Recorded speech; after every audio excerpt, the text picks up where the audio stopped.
Hi, welcome to another episode of Broadcasting Northwest Florida. I'm Jennifer Connolly with Florida's Great Northwest, and today we are focusing on the western part of our region, and I'm delighted to have Meg Burke, who's the Executive Director of Pensacola Young Professionals with me today.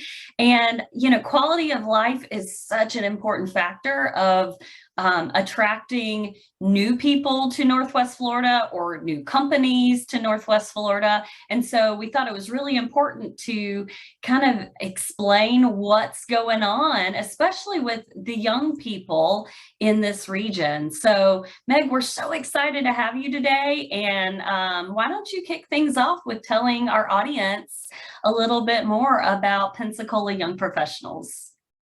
Thank you so much for having me, Jennifer. I am so proud to talk about PYP. Pensacola Young Professionals has been a staple in the Pensacola community since about 2006.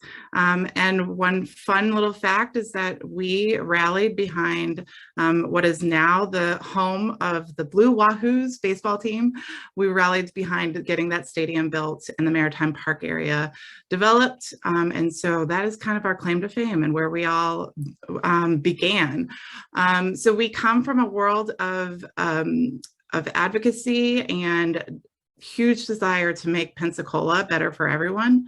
Our hope is that Pensacola becomes the premier place to live, work, and play. And we think that by developing, entertaining young talent and being catalysts for positive change, that we can do that. So that's kind of our why are we here and how we're doing what we're doing and retaining the young people in our community to do better things.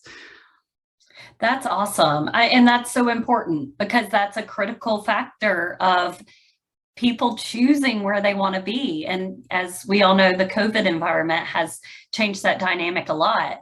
And I know that one of the things that you do spearhead is this quality of life survey. Can you tell us a little bit more about that?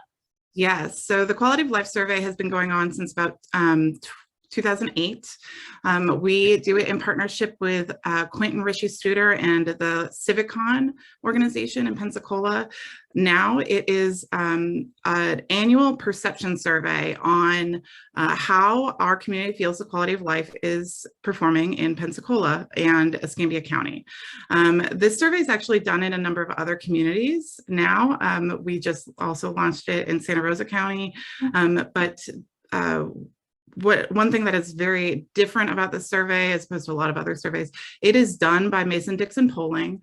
And like I said, it is perception. So this may or may not be what is actually happening, but we have an opportunity to see where our community feels we're deficient or doing really well and find ways to better support our community in those areas.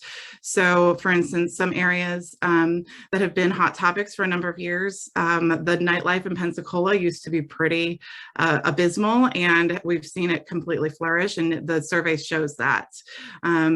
We've also done a number of rotating questions over the years. So in addition to polling the community on how we feel our elected officials are performing or our superintendent is performing, we're also surveying whether, for instance, the race relations in Pensacola between the community and the police are positive or negative based on race. And so that was something we started last year, and we're excited to do it again.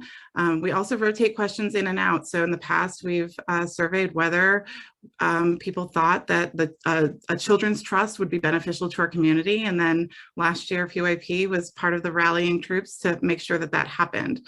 So it's a really encouraging survey. Well, one thing I will say is that people, if they like the data, they say that it's solid data. If they don't like the data, they will find a way to say that it's not valuable or correct.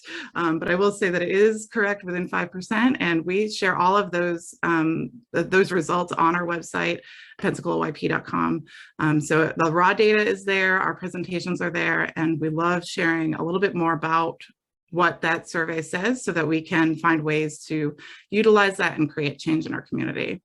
Oh, that's great. Yeah, that's excellent. And I know that's a survey. The results are something that people look forward to every time it comes out. Yes. Lastly, Meg, I just ask, is there anything on the horizon that perhaps folks watching this that might be interested in moving to Pensacola or getting involved, or just things that we should know about? What's on the horizon for PYP? I will say that Pensacola has a hotbed of young professionals that are passionate about our community. So it's more than just going to work and getting a paycheck. They want to do a little bit more.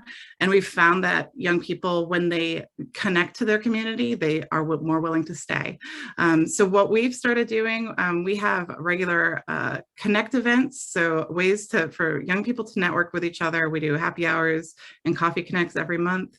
We also do economic development and government affairs roundtables every month, bringing in local community officials and economic development drivers to talk about how what's going on in our community and how young people can be a part of it.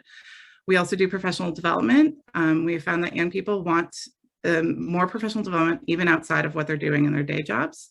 And then we're also volunteering in the community. So finding ways to give back and serve our nonprofit sector a little bit more. We're excited for this next chapter post-COVID. We have seen an incredible growth in our community, and we're excited to get our YPs out and engaged in what we're doing. Awesome. Well, Meg, this has been so enlightening, and it's been such a pleasure to talk to you. So thank you for joining me for this episode. Thank you so much. Thank you so much. It's been great. You're welcome. And thank you all for joining another episode of Broadcasting Northwest Florida.